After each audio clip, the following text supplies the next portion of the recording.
Good morning, everyone. My name is Ian Dixon and I'm Managing Director of Dixon Partnering Solutions, and I will be your MC this morning. Ladies and gentlemen from the State Public Sector, Senior Management Council of South Australia, IPPA members and partners, I welcome you all to this forum today. And I wish to acknowledge the Minister, the Honourable Susan Close, Minister for Public Sector, IPPA professional and corporate members, IPPA councillors and IPPA partners, in particular Walman's lawyers, PwC and Flinders University. Welcome all to this forum on disrupting the silos, optimising social and economic investment. So it should be an interesting and exciting and challenging forum, I suggest. And thank you very much to our impressive and distinguished speakers, the Honourable Susan Close, Ruth Ambler, Professor Fran Baum, Armin Abrahimzadeh, Detective Superintendent Joanne Shanahan, Irma Ranieri and the Reverend Peter Sanderman for being with us today and to discuss this very important topic. And I will be introducing the speakers in more detail as we go through the morning. Before we begin though, I'd very importantly like to acknowledge the traditional owners. I'd like to acknowledge this land that we meet on today as the traditional land of the Kaurna people, and that we respect their spiritual relationship with their country. We also acknowledge the Kaurna people as the custodians of the Adelaide region, and that their cultural and heritage beliefs are still as important to the living Kaurna people today. Just a few minor housekeeping items, if I can mention up front, please, mobile phones, switch them off, put them somewhere else, leave them at the door if you can. Facilities are at the back of the room. I think many of you would have been here before. It's out the door and just down the side there. If there's an emergency, I'm told, and we need to evacuate, please follow the staff. It's a pretty easy access, so don't try and crowd out too quickly. And we'd also appreciate it, if you do have to leave, could you please not leave in the middle of presentations? If you can leave between the various activities, that would be very much appreciated. What I'd like to do now is introduce Tony Lawson. Tony is the Executive Director of IPPA here in South Australia, and Tony is going to provide some introductory comments and set a little bit of the context for today's forum. So over to you, Tony. Morning, everybody. Very briefly, my role is to provide an overview of the context and a chronology of events which has led to this workshop today. A key role of IPPA is to promote discussion and debate on contemporary issues. I've always had a professional interest in partnering and collaboration, so I started conversations with a number of key people as to whether this was an important subject which we should pursue. I talked with a number of people, including Ian Dixon, Beth Davison-Park and Peter Sanderman from Anglicare, Taryn Sexton, CEO of LG Professionals, who's here today, and Kate Simpson Together at SA and others.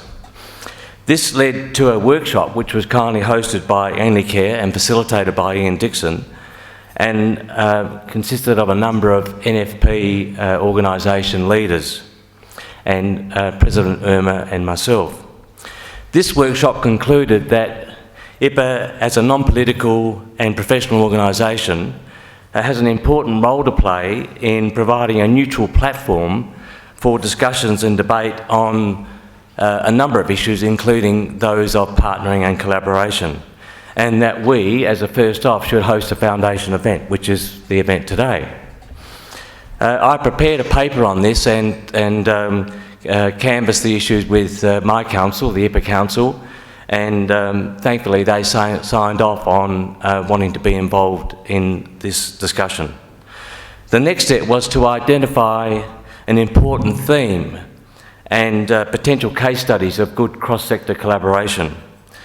Irma put me in touch with Jess Carbone, who's the manager of the 90-day project program in her office, and who in turn introduced me to a team who are working on a 90-day project looking at joined-up policy across state government. Members of the group are here today, and I would like to thank them for their positive contributions. This excellent relationship has resulted in the theme of today's event and the impressive array of presenters and panellists. I believe that this is the commencement of an exciting journey, and through the contributions of our presenters and panellists and your contributions to the questions and debate, that we will see improvements in partnering and collaboration, and more importantly, improved outcomes for our community. IPPA's interest in this area is not only to provide the neutral platform as such for this type of discussion and debate, but we are hopeful that new skills and professional development opportunities will be uncovered and that we can play an important role in delivering on these. Thank you. Thank you, Tony. And just to give you a little bit of an outline of how this morning will work, many of you would have seen the agenda that was sent around with the registration, but we're going to have a number of speakers through the morning up until morning tea. In between those speakers, we're going to have several 5-minute breaks just to enable you to have a little bit of reflection and discussion about some of the key messages and themes that will come out. After morning tea, you'll then have the opportunity of having a panel session. So we'll have the speakers, plus joined by Emma Ranieri up here on stage after morning tea for quite an interesting, I hope, conversation about collaboration and partnering, and particularly disrupting the silos and what needs to happen now to take this forward. But at the moment, it's my great pleasure to introduce the Minister, the Honourable Susan Close, who is the Member for Port Adelaide, Minister for Education and Child Development, Minister for the Public Sector and a member of the Executive Council. Before entering Parliament, Susan was a Senior Manager in the Environment Department, and she believes education is one of the best ways to transform people's lives and give children the future they deserve. Susan has a long history of advocating for and supporting her local community. I think we're very lucky to have a Minister that's worked not only in a political position now and senior position, but also has worked in the public sector as well. So looking forward to your insights and comments this morning, Minister. Thank you. Thank you, and I'm delighted to be here today to join you all in what is a very important topic that you'll be spending the day on. When thinking about both joined-up government and collaboration across different sectors, I am, of course, reminded of the time that I spent in the public service from about 2002, late 2002, 2003, where there was a very earnest desire to see joined-up government occur, and I don't know if anyone else remembers the multilateral bid process that we went through, none of which was successful from memory. So yes, for a very long time, and my first job was working in the Office of Sustainability, which was itself an effort very, very much to link with other parts of government and out into the community to work on the shared challenges of sustainability and in particular climate change, which even then was obviously of overriding and acute concern, and unfortunately that hasn't diminished over time. But when I think about what the proposition is, starting with why would you do this? Why would you make attempts to go across the vertical silos of government and out into the community? Because, of course, there's a very powerful reason why we have vertical silos, and that is accountability. And that is not to be dismissed or taken lightly. Accountability in government in particular matters because we're dealing with public power and public money, and so we must be accountable for that. And the easiest way to have accountability is straight up and down. And any attempts that we make to go across need to be mindful of the value that verticality does bring. But we do have to do it, and one of the reasons is that the problems we face today are so complex, they are so interrelated. The problems that are able to be easily solved in a vertical sense either have been solved or are well in being addressed. But the ones that sit across are the ones that continue to elude us and that we must start to address more comprehensively. The ones in the social sphere where, as we were just discussing, the challenges in the health budget can only be met outside of the health department through prevention.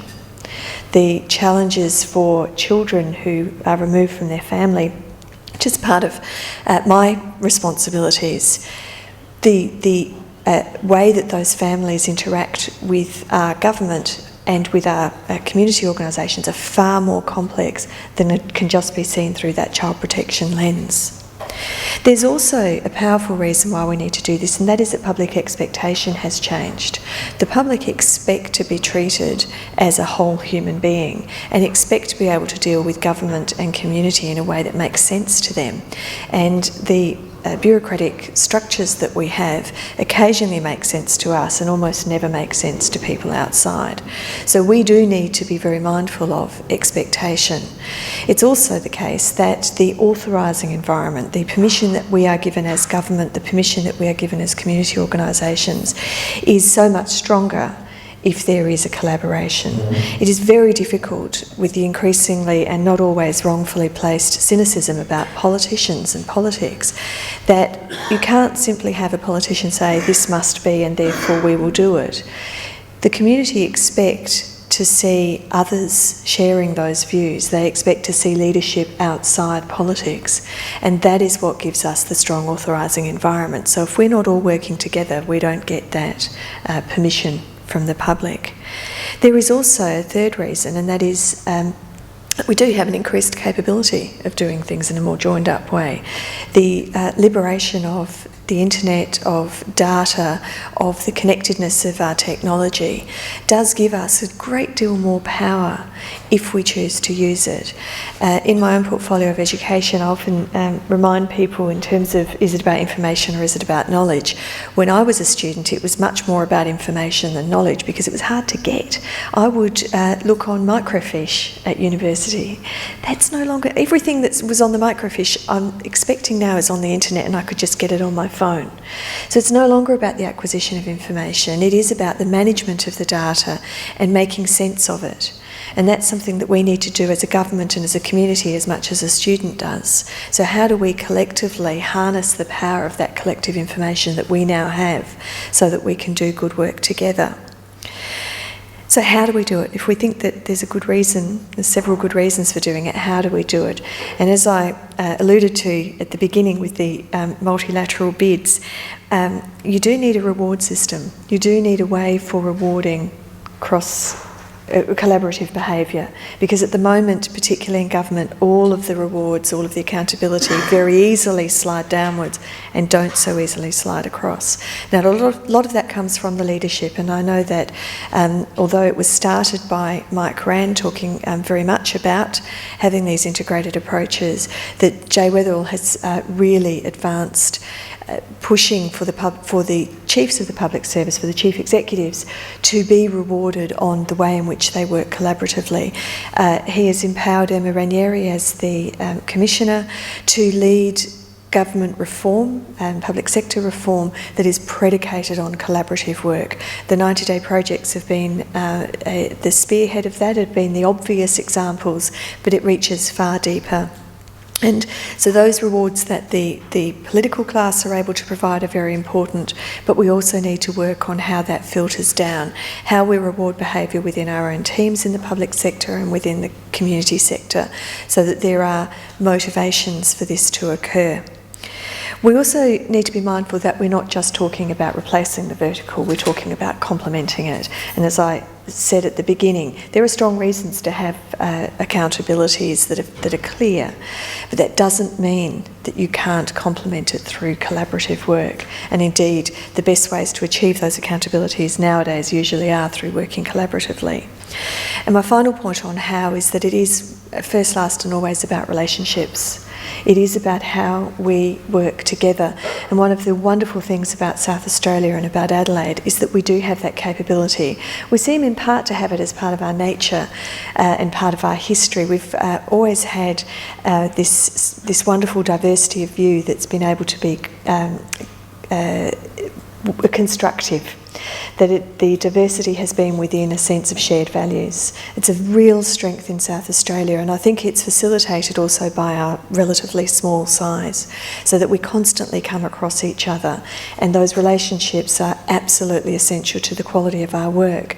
They can also be harnessed to work collaboratively across organisations. I've known Peter, for example, for many, many years. His wife used to babysit me. So there's an Adelaide story for you. Yes. And occasionally I have visited schools and found her sisters who also claim to have babysat me. So the relationships that exist in South Australia are to be treasured and to be used in a positive and constructive way. So finally, when I was thinking the why and the how, the next question is then who and when, and that's you guys, and it's today. So I wish you a lot of success today. This isn't the start of a journey, we're well along it, but this is one of the opportunities to push it and to really come up with some specific, concrete, tangible ideas for making this happen. Thank you.